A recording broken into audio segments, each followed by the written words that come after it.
இறையேசுவில் பிரியமான சகோதர சகோதரிகளே, நமது ஆண்டவர் இயேசு கிறிஸ்துவுடைய திருப்பெயரால் உங்களுக்கும் உங்கள் குடும்பத்தில் இருக்கிற அனைவருக்கும் அன்பும் சமாதானமும் மகிழ்ச்சியும் உண்டாவதாக. அன்புமிக்கவர்களே, ஜூலை மாதம் 21ஆம் தேதி தாயாம் திரு அவை பிரிந்திசி நகரத்தினுடைய புனித லாரன்ஸ் என்பவருடைய நினைவு நாளைத்தான் கொண்டாடுகிறது. இந்த பிரிந்திசி நகரத்தினுடைய புனித லாரன்ஸ் என்பவர் திருச்சபையினுடைய ஒரு மறை வல்லுநராக கருதப்படுகிறார். திருச்சபையினுடைய வரலாற்றில் 18வது நூற்றாண்டில் வாழ்ந்த ஒரு மாபெரும் புனிதர். இத்தாலி தேசத்தை சார்ந்தவர். பிரிந்திசி என்கிற ஒரு நகரத்தில் பிறந்ததாலும் பணிபுரிந்ததாலும் அவருக்கு பிரிந்திசி நகரத்தினுடைய புனித லாரன்ஸ் என்று பெயர் சூட்டப்பட்டிருக்கிறது. அன்புமிக்கவர்களே, 18வது நூற்றாண்டில் வாழ்ந்தவர் என்று சொன்னேன். வெனிஸ் நகரத்தில் மிகப்பெரிய பணக்கார பிரபுத்துவ குடும்பத்தில் பிறக்கிறார். மிக இளைய வயதிலே பெற்றோரையும் இழந்து விடுகிறார். தன்னுடைய தாய்மாமனுடைய உதவினால் இவர் படித்து பிறகு குருவாக திருநிலைப்படுத்தப்படுகிறார். கப்புச்சின் துறவு சபையில் சேர்ந்து கப்புச்சின் துறவு சபையினுடைய மாநில தலைவராகவும் பிறகு அகில உலக தலைவராகவும் இவர் உயர்த்த பெற்றார் என்று இவருடைய வாழ்வு நமக்கு தெரிவிக்கிறது. அனுபவமிக்கவர்களே, அறிவிலும் ஞானத்திலும் சிறந்து விளங்கியவராய் அரசியல் ஞானம் பெற்றவராக இருந்த ஒரு காரணத்தினால் திருப்பிட தூதுவராகவும் இவர் பல நாடுகளுக்கு இருந்திருக்கிறார் என்றும் இவருடைய வாழ்க்கை வரலாற்றில் நாம் அறிகிறோம்.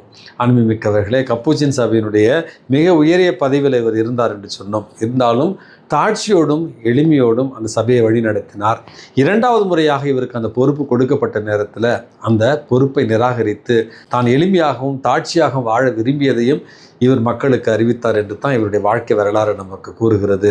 இயல்பிலேயே மிக அருமையாக மறைவுரையை ஆற்றுகிற ஒரு பாக்கியத்தை இறைவனுக்கு கொடுத்திருந்தார். அதன் மூலமாக பல்லாயிரக்கணக்கான மக்களுக்கு இயேசுவை அறிவித்தார். தன்னுடைய ஞானத்தாலும் அறிவாலும் திருச்சபைக்கு மிகப்பெரிய ஒரு பேருதவி ஆற்றினார் என்றும் இவருடைய வாழ்க்கை வரலாற்றை நாம் அறிகிறோம்.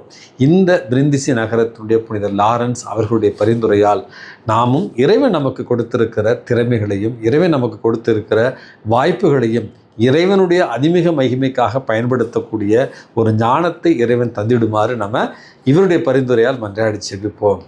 அன்புமிக்கவர்களே, இன்றைக்கு நமக்கு கொடுக்கப்பட்டிருக்கிற நற்செய்தி வாசகத்தில் நமது ஆண்டவர் இயேசு கிறிஸ்து மக்களோடு போதித்து கொண்டிருக்கிறார். உம்முடைய தாயும் உம்முடைய சகோதரர்களும் உம்மை காண வந்திருக்கிறார்கள் என்று ஒரு செய்தி தெரிவிக்கப்படுகிறது.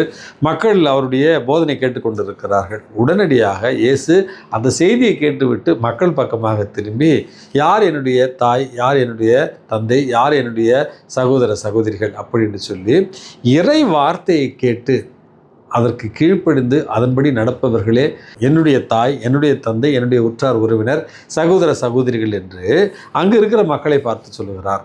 இதை கேட்ட உடனடியாக பெந்தகோஸ்தே சபையை சார்ந்தவர்கள் அல்லது பிரிவினை சகோதரர்கள் என்ன சொல்லுவாங்க, நீங்கள் அன்னை மரியாளுக்கு கத்தோலிக்க திருவிழாவில் ரொம்ப முக்கியம் கொடுக்குறீங்க, இயேசுவே கண்டுகளை பாருங்கள், உங்கள் அம்மா வந்திருக்காங்கன்னு சொன்னோன்னே அவங்கள பற்றி அவர் எதுவுமே பேசலை, மாறாக இறை வார்த்தையை வாசித்து அதன்படி நடப்பவரே என்னுடைய சகோதர சகோதரிகள், தாய் தந்தையர் என்று இயேசுவே திருவாய் மலர்ந்து சொல்லி இருக்கிறார் அப்படின்னு சொல்லுவார்கள். அன்புமிக்கவர்களே, இந்த இடத்துல தான் நம்ம ஒரு உண்மையை புரிந்து கொள்ள வேண்டும். இந்த இடத்துல அந்த வார்த்தையை சொல்வதன் மூலமாக இறைவனுடைய வார்த்தையை கேட்டு அவருக்கு ஆமேன் என்கிற அந்த ஒற்றை வார்த்தையின் மூலமாக தன்னுடைய கீழ்ப்படிதலை தெரிவித்து கடைசி வரையில் சிலுவை அடியில் வரையில் பெந்தகோஸ்தே பெருவிழா வரையில் திரு தூதர்களோடும் இயேசுவோடும் பிரசன்னமாக இருந்த அன்னை மரியாள் தான் இந்த வார்த்தைக்கு முதல் உதாரணம் அப்படின்னு சொல்லி அவளையே நமக்கு இன்றைக்கு நம்பிக்கையின், விசுவாசத்தின், எதிர்நோக்கின் நல்ல ஒரு உதாரணமாக இன்றைக்கு நமது ஆண்டவர் இயேசு கிறிஸ்து தருகிறார். அப்படி என்றால் இயேசுவுக்கு நாம் உறவினராக மாற வேண்டும் என்றால் அன்னை மரியாளைப் போல இறைவனுடைய சித்தத்தின்படி நம்முடைய அன்றாட வாழ்வு இருக்க வேண்டும். இறைவனுடைய சித்தம்னு சொல்கிறீங்களே, எப்படி இந்த இறை சித்தத்தை அறிந்து கொள்வது, இந்த இறை சித்தத்தின்படி வாழ்வது அப்படிங்கிற ஒரு கேள்வி நமக்கு எழலாம். ஏதோ ஒரு கதை ஞாபகத்து வருகிறது. ஒரு அரசனுக்கு 5 மகன்கள். அதில் கடைசி மகன் மட்டும் படிப்பு வராமல் சாதாரணமாக சுற்றி திரிகிறான். மற்ற 4 மகன்களும் அறிவுத்திறனோடும் போர் திறனோடும் அரசனுக்கு ஒரு நல்ல தகுதியான மகன்களாக இருக்கிறார்கள். கடைசியில் அரசன் இந்த கடைசி மகனை அவமானமாக கருதி அரண்மனையினுடைய ஒரு மூலையில் அவனுக்கு வசிப்பதற்கு வாழ்விடம் கொடுக்கிறான். இருந்தாலும் தன்னுடைய கடின உழைப்பாலும் நேர்மையாலும் ஒழுக்கத்தாலும் கடைசியில் தன்னுடைய தந்தையினுடைய கனவுகளை நிறைவேற்றிய அந்த படிப்பறிவில்லாத போர் திறமை இல்லாத மகன் தான் கடைசியில் தந்தைக்கு உண்மையான ஒரு மகனாக வாழ்கிறான். மற்ற நால்வரும் தந்தையை காட்டி கொடுக்கிறார்கள், தந்தையை அவமதிக்கிறார்கள், தந்தையினுடைய மதிப்பீடுகளின்படி வாழாமல் இருக்கிறார்கள். கடைசியில் அரசன் இறப்பதற்கு முன்பாக தான் ஒதுக்கிய, தான் வெறுத்த, தான் அன்பு செய்யாத, எந்த வாய்ப்புகளையுமே கொடுக்காத அந்த படிப்பிரிவு இல்லாத அந்த மகனைத்தான் தன்னுடைய வாரிசு என்று அறிவித்தாராம். அன்புமிக்கவர்களே, இது நமக்கு வாழ்க்கையில் ஒரு மிகப்பெரிய பாடத்தை சொல்லித் தருகிறது. தந்தையை அன்பு செய்கிறேன், கடவுளை அன்பு செய்கிறேன் என்று அவருடைய சித்தத்தின்படி வாழாமல் உலக வழக்கின்படி உலகத்தின் நாட்டங்களுக்கு இணங்க நம்முடைய வாழ்வு அமைந்தால் நாம் கடவுளுக்கு பிள்ளைகள் அல்ல.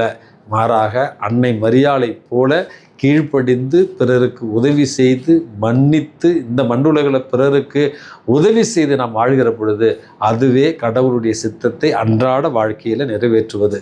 ஆகவே அன்னை மரியாளை போல இறை சித்தத்தை நிறைவேற்றி பிறரன்பு பணிகளில் ஈடுபட்டு மன்னித்து இறைவனுடைய பிள்ளைகளாக வாழ இறைவன் உங்களையும் என்னையும் தூண்டுவாராக. எல்லாம் வல்ல இறைவன் தந்தை, மகன், தூய ஆவி உங்களையும் உங்கள் குடும்பத்தில் இருக்கிற அனைவரையும் நிறைவாக ஆசீர்வதித்து பாதுகாத்து வழிநடத்துவாராக. ஆமேன்.